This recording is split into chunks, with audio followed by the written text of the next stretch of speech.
சேது வந்துட்டு ஒரு முக்கியமான முடிவு எடுத்திருக்கேன்னு சொல்லிட்டு எங்கள் வீட்டில் எல்லாருக்கிட்டையும் பேசணும்னு முடிவு பண்ணி ராஜாங்க முன்னாடி வந்து நிற்கிறாங்க. என்னப்பா என்ன முடிவுன்னு சொல்லி கேட்க, என் வாழ்க்கை சம்மந்தப்பட்ட ஒரு முக்கியமான முடிவை நான் எடுத்திருக்கேன்ப்பா. இந்த முடிவிலேருந்து நான் எப்போதும் பின்வாங்க தயாராகவே இல்லைன்னு சொல்ல பேசும்போது, அதனால் ஈஸ்வரியும் அங்கே நின்றுகிட்டு இருக்க சித்ரா ஐஸ்வர்யான்னு ரொம்ப சந்தோஷப்பட்டுட்டு இருக்காங்க. சேது அப்படி என்னையா முடிவெடுத்திருக்குன்னு சொல்லி அங்கே இருக்க ஜாவுத்திரி கேட்குறாங்க. உடனே அதுக்கு இங்கே சேது சொல்கிறாங்க, என் வாழ்க்கையிலேருந்து முழுவதுமாக தமிழ்ச்செல்வியை விட்டு விலகலான்னு ஒரு முடிவை எடுத்துட்டேன்.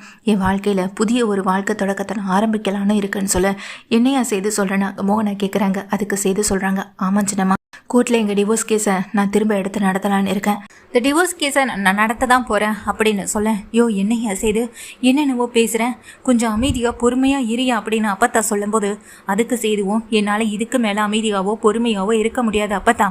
இனி என் வாழ்க்கையில் அவளுக்கு இடம் இல்லை. அவளை முழுசாக என் வாழ்க்கையை விட்டு நான் அனுப்பினா மட்டும்தான் நான் சந்தோஷமாக இருக்க முடியும்.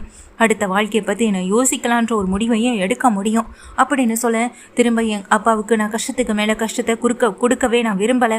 நான் இனி அவருடைய சந்தோஷத்தை என்னுடைய சந்தோஷமாக ஏற்றுக்கிட்டு வாழ போகிறேன் அப்படின்னு சொல்ல, சரி இதில் நீ உறுதியாக இருக்கியாயான்னு ராஜாங்க கேட்க, ஆமாப்பா நான் ரொம்ப நல்லா உறுதியாக இருக்கேன்னு சொல்லும்போது, அதை கேட்டுட்டு இருக்க ஈஸ்வரி சித்ரா ஐஸ்வர்யா 3 பேரும் தனியாக ரூம்குள்ளே போக, நேற்று தான் நம்ம செய்துக்கிட்ட கல்யாணத்தை பற்றி பேசணும், முடியவே முடியாதுன்னு சொன்னால் இப்போ டிவோர்ஸ் பற்றி பேசிக்கிட்டு இருக்கானேன்னு சொல்ல, ஆரம்பம் இப்போ தானடி ஆரம்பமாகுது, பொறுமையாக அவன் மனசை மாத்திர வேலையை ஐஸ்வர்யா கிட்ட ஒப்படைப்போ என்ன ஐஸ்வர்யா அப்படின்னு அங்கே ஈஸ்வரி பார்க்கும்போது, அதுக்கு ஐஸ்வர்யாவோ கண்டிப்பாக என்னால் செய்து மாமாவுடைய மனசை மாற்ற முடியும்னு சொல்லிடுறாங்க ஐஸ்வர்யாவும். இதனால் வீட்டில் வந்துட்டு எங்கள் அப்பத்தா ரொம்ப மனசு கவலைப்பட்டு இருக்காங்க. மலர் வந்து அப்பத்தாவுக்கு ஆறுதல் சொன்னாலும், ஆனால் இன்னொரு பக்கம் அப்பத்தாவுக்கு மனசு முழுக்க ரொம்ப சங்கட்டமாகவே இருக்க தான் செய்யுது. ஏன் அப்படின்னா, இங்கே என்ன இருந்தாலும் சரி இனி நம்ம பேச்சை கேட்க கூட தயாராக இல்லை அப்படின்னு நினச்சிட்டு இருக்காங்க. சேதுவை தனியாக பார்க்கணும்னு சொல்லி மேலே மாடிக்கு ரூமுக்கு போகிறாங்க. சேது இருக்கும்போது அங்கே போன அப்பத்தா சேதுக்கிட்டேன், என்னையா சேது இப்படி வந்து நீ சொல்லுவேன்னு நான் நினச்சி கூட பார்க்கல.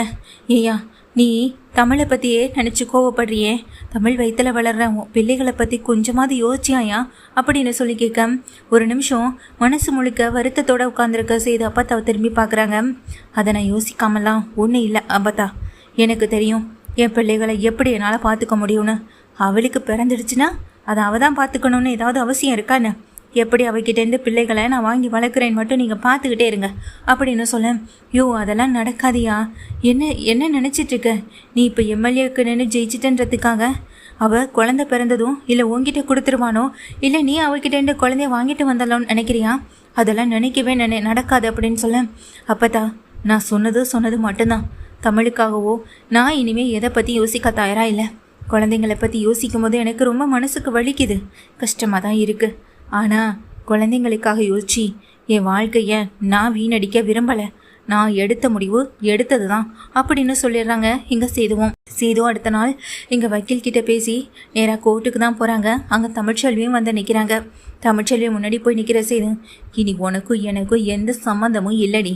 என் வாழ்க்கையை விட்டு நான் உன்னை முழுசாவே வெளியே அனுப்பலான்னு முடிவு பண்ணிட்டேன் அப்படின்னு சொல்ல, அதை கேட்ட தமிழ்ச்செல்வியும், உங்கள் கூட சேர்ந்து வாழையும் எனக்கு துளி கூட விருப்பம் இல்லைதான். இனி நீங்களே என்னை சேர்ந்து வாழ சொல்லி கூப்பிட்டாலும் கூட அதை பற்றி நான் யோசிக்க கூட மாட்டேன். ஒரு நாள் உண்மையெல்லாம் தெரிஞ்சு என் காலில் விழுந்து அழுகிறதுக்கான காலமும் நேரமும் கூடி வரும்.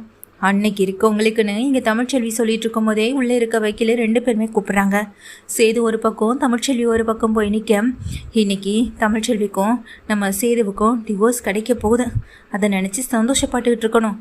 ஐஸ்வர்யா இனிமே சேது உனக்கானவன், உனக்கு மட்டும்தான் அவன் அப்படின்னு சொல்ல, ஆமாம் ஆண்டி எனக்கு இப்போ தான் ரொம்ப நிம்மதியாக மனசுக்கு சந்தோஷமாகவும் இருக்குது அப்படின்னு அங்கே ஐஸ்வர்யாவும் சொல்லிகிட்டு இருக்காங்க.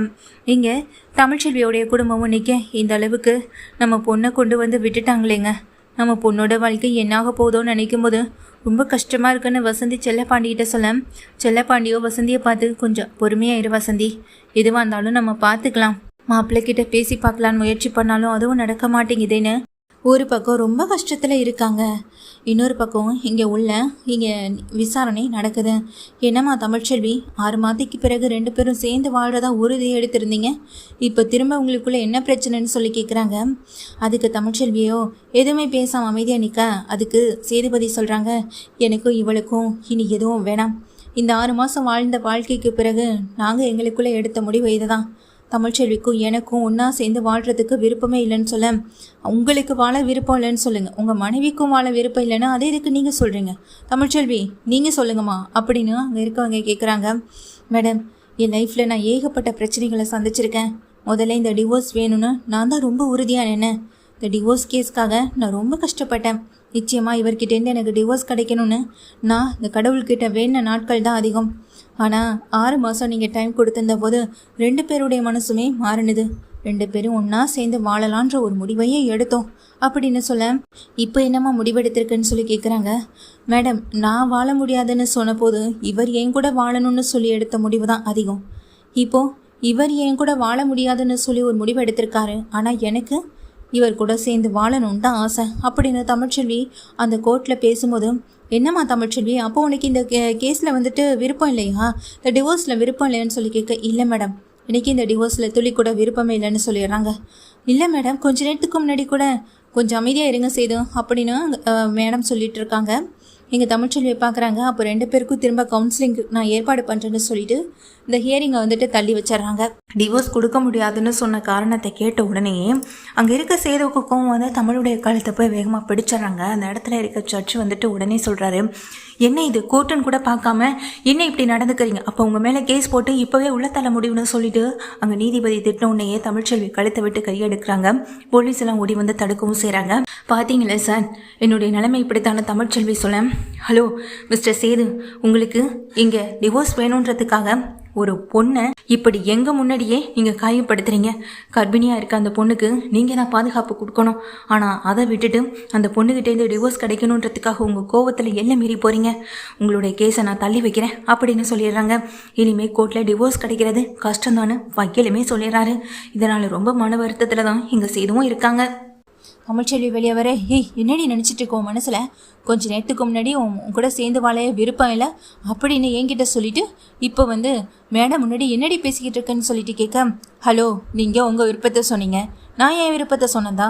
ஆமாம், எனக்கு உங்கள் கூட சேர்ந்து வாழ விருப்பம் இல்லை தான். உங்ககிட்ட நான் இப்போ சொன்னதான் எப்போவுமே, ஆனால் அவ்வளோ ஈஸியாலாம் உங்களுக்கு நான் டிவோர்ஸ் கிடைக்க விட மாட்டேன் அப்படின்னு சொல்ல, இதை கேட்டு இங்கே சேதுபதி அதிர்ந்து போக, என்னடி பழி வாங்குறியான்னு சொல்லி கேட்க, ஆமாம், உங்கள் கூட சேர்ந்து வாழ விருப்பம் இல்லைன்னு சொன்ன போது கூட எல்லாரும் என்ன இங்கே மனசை மாற்றி சம்மதிக்க வச்சாங்க. சரின்னு சொல்லி உங்கள் கூட ஒரு வாழ்க்கையை நான் வாழ ஆரம்பித்தேன் சந்தோஷமா. ஆனால் அதுக்குள்ளே வேறு ஒரு பிரச்சனையை கொண்டு வந்து இப்போது தப்பே பண்ணாத எனக்கு நீங்கள் டிவோர்ஸ் கொடுக்கணும்னு முடிவு பண்ணுவீங்க. அதையும் ஏற்றுக்கிட்டு உங்களுக்கு நீங்கள் கேட்கும் போதெல்லாம் டிவோர்ஸ் நான் கொடுத்துட்டே இருக்கணுமா? டிவோர்ஸ்க்கு அலைஞ்சாதான் உங்களுக்கெல்லாம் புத்தி வரும். இனிமேல் என்கிட்ட டிவோர்ஸ்னு வந்து நின்னாலும் இனி இந்த தமிழ்ச்செல்வி எப்படின்றத நான் திருப்பி காட்டிக்கிட்டே தான் இருப்பேன். இனி எத்தனை ஹியரிங் போனாலே எனக்கு பிரச்சனையே கிடையாது. எத்தனை ஹியரிங்க்கு கூப்பிட்டாலே என்னால் இங்கே வந்து நிற்க முடியும். ஆனால் ஒரு தடவை கூட நான் டிவோர்ஸ்க்கு சம்மதிக்க மாட்டேன். மேலே மேலே என்ன முயற்சி பண்ணணுமோ முயற்சி பண்ணி இந்த டிவோர்ஸை வாங்கிக்கோங்க, எனக்கு அதில் பிரச்சனையே இல்லை. ஆனால் நானாக உங்களுக்கு டிவோர்ஸ் கொடுக்க மாட்டேன் அப்படின்னு தமிழ்ச்செல்வி சொல்லிடுறாங்க. என்னடி ரொம்ப திமிராக பேசிக்கிட்டு இருக்க அப்படின்னு சொல்ல, கொஞ்ச நேரத்துக்கு முன்னாடி என்னை பார்த்து நீங்கள் பேசினதெல்லாம் மறந்து போச்சா என்ன அப்படின்னு அங்கே ஐஸ்வர்யாவை பார்த்தும் தமிழ் சொல்ல, சேதுவுக்கு ஒன்றுமே புரியலை. இங்கே பார், உனக்கும் உன் மாமாவை கல்யாணம் பண்ணிக்க ஆசை இருக்குது. இதோ நிற்கிறாரு இவர், என்கிட்ட டிவோர்ஸ் வாங்கிட்டு சந்தோஷமான ஒரு வாழ்க்கையை வாழணும்னு ஒரு ஆசை இருக்குது. எல்லாரையும் நினச்சி நான் விட்டு கொடுத்து போகிறதுக்கும் தயாராக தான் இருக்கேன். ஆனால் அதே சமயம் நான் எதுக்காக உங்களுக்கெல்லாம் விட்டு கொடுத்து போகணும்? நான் செஞ்ச நன்றி கடனுக்கு நீங்கள் எதையுமே நீங்கள் பண்ணணுன்ற அவசியமும் இல்லை. மேலும் மேலும் என்னை காயப்படுத்தாமல் தான் இருக்கணும். ஆனால் என்னை மேலும் மேலும் காயப்படுத்திட்டேன்னா நான் இப்படி தான் செய்வேன். இந்த கோர்ட்டுக்கு வரத்துக்கு முன்னாடி வரைக்கும் இவர் கூட எனக்கு எந்த தொடர்பும் வேண்டாம், இவர் கூட இருக்க தொடர்பே அறுத்து விட்டுட்டு மொத்தமாக ஒதுங்கிக்கலாம் நினச்சி தான் கோர்ட்டுக்கு வந்தேன். ஆனால் நீங்கள் என்கிட்ட வந்து ரொம்ப திமிராக அகம்பாவமாக பேசும்போது நான் எதுக்காக விட்டு விலகி போகணுன்ற ஒரு எண்ணம் தான் எனக்குள்ளே வந்துச்சு. இப்போன்னு இல்லை, எப்போதுமே நான் டிவோர்ஸ் கொடுக்க போகிறதில்ல. உங்களால் என்ன பண்ண முடியுமோ இதை பார்த்துக்கோங்க அப்படின்னு தமிழ்ச்செல்வி சொல்லிவிட்டு ரொம்ப வீராப்பா அந்த இடத்த விட்டு நகர்ந்து போக, அங்கே நிற்கிற ஈஸ்வரி, சித்ரா, ஐஸ்வர்யா, சேது எல்லாரும் பெரிய அதிர்ச்சியோடையும் ஆச்சரியத்தோடையும் நிற்கிறாங்க. இங்கே நம்ம நினச்சி வந்தது எதுவுமே நடக்கலைன்ற ஒரு கோவம் அங்கே சேதுவுக்குள்ளே ஓடிட்டு இருக்க தான் சேது அங்கே நின்றுக்கிட்டு இருக்க ஐஸ்வர்யா கணத்தில் ஓங்கி அறையும் விடுறாங்க. உங்ககிட்ட நான் கேட்டேனா, உன்னை கல்யாணம் பண்ணிக்க போகிறேன்னு சொல்லி நான் ஆசைப்பட்டேனா? நீ தமிழ்கிட்ட போய் ஏதேதோ சொல்ல போய் தான் அவ எனக்கு இப்போ டிவோர்ஸ் கேஸ் கொடுக்க மாட்டேன்னு சொல்லிட்டு ரொம்ப வீராப்பா பேசிட்டு போகிறான். என்ன சின்னம்மா, இந்த ஐஸ்வர்யாவுக்கு நீங்கள் சொல்லி புரிய வைக்க மாட்டீங்களா?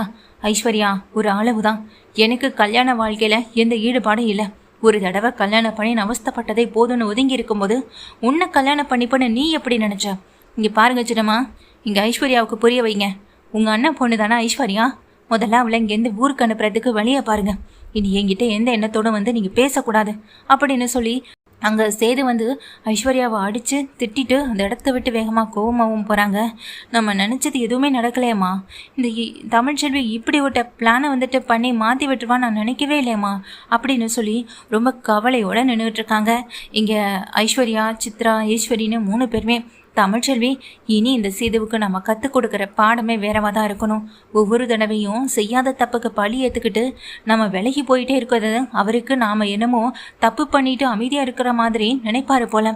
அப்படிப்பட்ட ஒரு உணர்வை அவருக்கு இனி எப்போதும் கொடுக்கக்கூடாதுன்றதில் ரொம்ப உறுதியாக இருக்காங்க இங்கே தமிழ்ச்செல்வியும்.